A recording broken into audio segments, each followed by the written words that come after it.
Assalamualaikum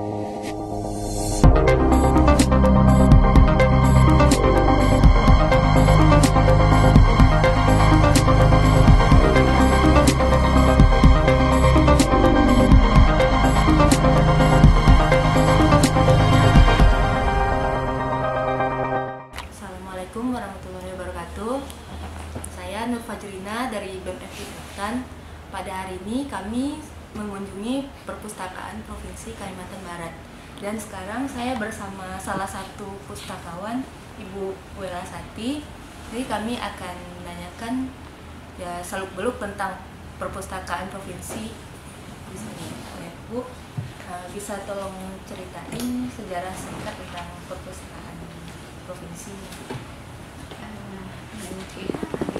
Selamat datang di Perpustakaan Provinsi Kalimantan Barat. Adik-adik ini dari BEM FIB Unikata ya. Sejarah awal berdiri perpustakaan wilayah ini pada tahun 80. Kemudian selanjutnya tahun 89 itu bergabung kepada Perpustakaan Nasional dengan lembaga non-departemen ya. Nah, itu namanya perpustakaan daerah. Nah, makanya adik-adik lebih dekat, lebih kenal, lebih enak nyebutnya Perpusda ya. Sampai sekarang iya, sampai sekarang kemana lo Perpusda gitu kan. Nah, sebenarnya kemudian seiring berjalannya waktu dari nomenklatur nama tersebut berganti lagi ya. Tahun 97 setelah dari Perpustakaan Nasional berdiri, Perpustakaan Nasional berdiri, seluruh Indonesia mendirikan perpustakaan yang ada di setiap provinsi. Nah, salah satunya di Kalimantan Barat ini. Awalnya dari perpustakaan wilayah, kemudian berubah jadi perpustakaan daerah di bawah Departemen Pendidikan dan Kebudayaan. Kemudian setelah itu berubah lagi ke Perpustakaan Nasional Provinsi Kalimantan Barat, itu di bawah Perpustakaan Nasional. Perpustakaan Nasional sendiri itu adalah suatu lembaga non-departemen ya, jadi langsung bertanggung jawab kepada Presiden. Nah, seiring waktu juga otonomi daerah tahun 2000, nah praktis tahun 2001 Perpustakaan Daerah Provinsi Kalimantan Barat ini gabung lagi ke Dinas Pendidikan menjadi PT. Nah, kemudian tahun 2009 beralih lagi menjadi namanya, menjadi Badan Perpustakaan dan Kearsipan Provinsi Kalimantan Barat. Itu di dalam badan tersebut ada unit pelayanan perpustakaan. Nah, unit pelayanan perpustakaan itulah yang memberikan layanan perpustakaan pada masyarakat yang ada di Kalimantan Barat. Panjang juga Ibu ini sejarahnya. Jadi kan dari sejarah yang panjang nih, kan pasti tuh ada peningkatan, ada penambahan fasilitas-fasilitas. Jadi sampai sekarang nih fasilitas yang ada itu apa-apa aja. Terus koleksi bukunya dari mana, terus ada berapa gitu Bu. Baik, seiring berjalannya dengan waktu otonomi daerah itu ya, koleksi kita ini alhamdulillah makin bertambah ya. Nah, adik-adik bisa lihat sendiri, ini salah satu ya. Ini kita berada di koleksi bahasa asing ya. Di sini ada mengenai kesehatan, mengenai manajemen dan sebagainya. Itu ada dalam bahasa asing. Kemudian sumber buku yang diperoleh itu dari pemerintah ya. Itu ada anggarannya tersendiri. Selain dari anggaran pemerintah juga kita ada benar-benar mensupport untuk menunjang kegiatan pelayanan perpustakaan kepada masyarakat agar masyarakat Kalbar menjadi cerdas. Ya. Kemudian fasilitas yang ada ya, nah, fasilitas di sini banyak sekali ya adik-adik ya. Ada layanan keanggotaan, kemudian layanan wifi, kemudian referensi, internet, kemudian ada otomasi, ada layanan perpustakaan keliling, kemudian ada juga layanan deposit. Khusus untuk yang layanan deposit itu mengenai tentang Kalimantan Barat. Jadi awal ada dengan tahu keraton Radaria sejarahnya, kita bisa lihat di ruang koleksi deposit itu lengkap ya. Statistik Kalbar dan Kerajaan Sintang, Kerajaan Mempawah. Nah, insya Allah buku tersebut ada di ruang deposit dan tidak bisa dipinjam. Bisa dibaca di tempat. Kemudian wifi gratis ya, di sini internet juga gratis. Tadi ada juga untuk layanan keliling ya. Nah, untuk layanan keliling kita juga menjangkau titik-titik yang sudah kita tentukan. Sebagai salah satu contoh, kita juga melayani untuk di LP, lembaga pemasyarakatan. Situ kita juga memberikan layanan perpustakaan keliling ya. Perpustakaan keliling, kemudian di sekolah-sekolah, kemudian di LPA.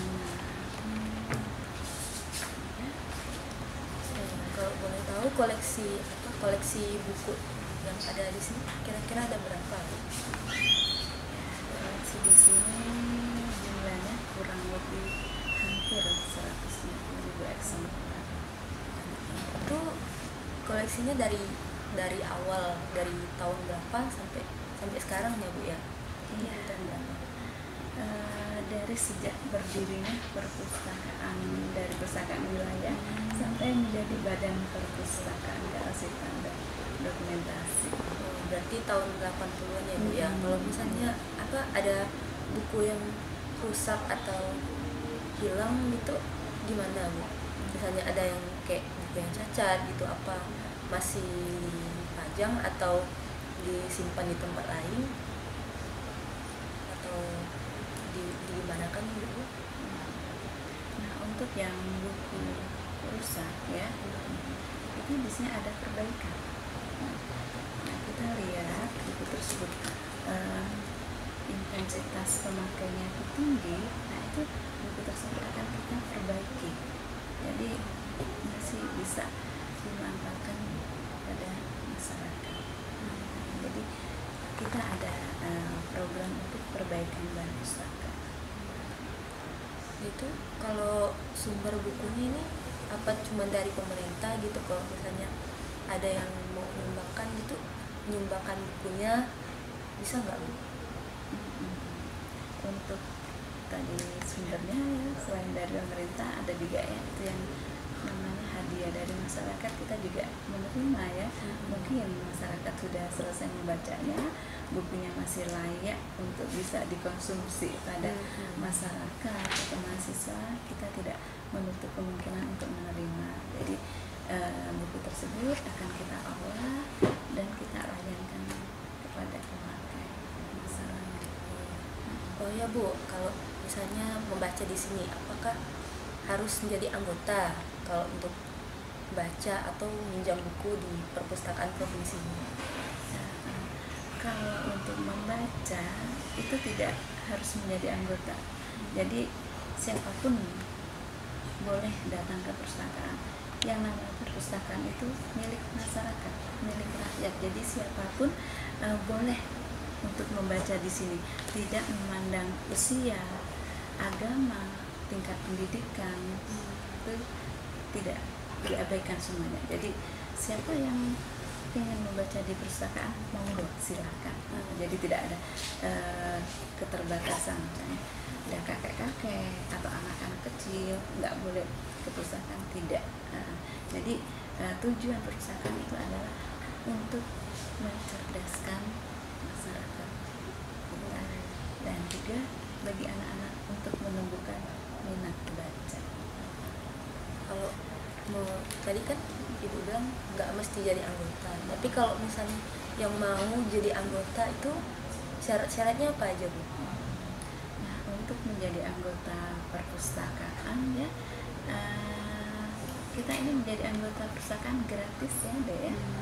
Gratis, jadi kita hanya mengisi formulir ya, dengan menyiapkan foto 3x4 satu lembar, mengisi formulirnya dengan biodatanya lengkap. Kemudian kalau yang bersangkutan itu mahasiswa harus fotokopi kartu mahasiswanya, kemudian ada cap dari fakultas agar diketahui dengan akademiknya. Kemudian kalau untuk masyarakat umum itu KTP dengan cap RT setempat. Jadi kalau misalnya kalau yang tadi kan ibu bilang mahasiswa kan, jadi kalau misalnya anak SD atau anak SMP, itu kan kadang anak SD, kadang anak SD juga kartu pelajarnya ya belum ada gitu kan. Jadi kalau mau buat itu gimana? Nah, bagi anak-anak SD atau SMP ya, SMP mungkin belum kartu pelajar mungkin tidak ada, khususnya di SD ya. Di SD bisa membuat kartu anggota dengan catatan diketahui sekolah dan fotokopi KTP orang tuanya. Jadi kita di sini tidak akan mempersulit, malah kita untuk ayo ke perpustakaan gitu. Jadi anggota perpustakaan. Kalau menjadi anggota perpustakaan, kita meminjam buku gratis, mau pakai internet di sini gratis, mau wifi-an juga gratis. Ini ada lagi nih Bu, kalau misalnya manfaat yang dirasakan dari pengunjung atau dari ibu sendiri ketika mengunjungi atau mencari literatur di perpustakaan provinsi ini apa, Bu? Alhamdulillah sih, untuk koleksi di perpustakaan provinsi ini saya rasa sudah cukup ya. Soalnya kalau kita mau beli buku, kita lihat di toko buku yang ada bestseller, nah itu yang kita beli, itu yang kita utamakan. Terus kemudian ada saran, masukan dari pengunjung, apakah itu pengunjungnya mahasiswa atau dosen ataupun siapapun. Nah itu kita tampung. Nah dari situ akan buku apa yang nanti diinginkan. Insya Allah kami akan memfasilitasi, mudah-mudahan di pasar ada, kita akan membelinya, kemudian kita tayangkan. Jadi manfaatnya tuh pengunjung tuh terfasilitasi. Iya Bu, ini ke akhir kata nih Bu, atau Ibu ada yang mau disampaikan atau himbauan pada masyarakat bukan untuk datang ke perpustakaan membaca itu? Menurut saya, tanamkanlah minat baca sedini mungkin kepada anak-anak, terutama anak didik kita ya. Kemudian satu lagi, saya punya teman yang tidak pernah marah, yaitu buku. Nah, teman sahabat paling setia adalah buku, karena dia tidak akan pernah marah, tidak akan pernah apapun ya. Nah, jadi teman paling setia dimanapun adalah buku. Jadi usahakanlah kalau kemana-mana bawalah buku sebagai bekal untuk dibaca. Jadi tidak ada kata, tidak ada tempat untuk membaca. Jadi anywhere ya, dimanapun kita mesti membaca. Terima kasih Bu sudah meluangkan waktunya untuk kami wawancarai. Ini sungguh informasi yang berharga ya. Jadi semoga dengan perbincangan kami dengan Bu Wela bisa menumbuhkan minat baca pada kawan-kawan semua. Terima kasih. Kami dari BEM FKIP Puntan pamit undur diri. Assalamualaikum warahmatullahi wabarakatuh.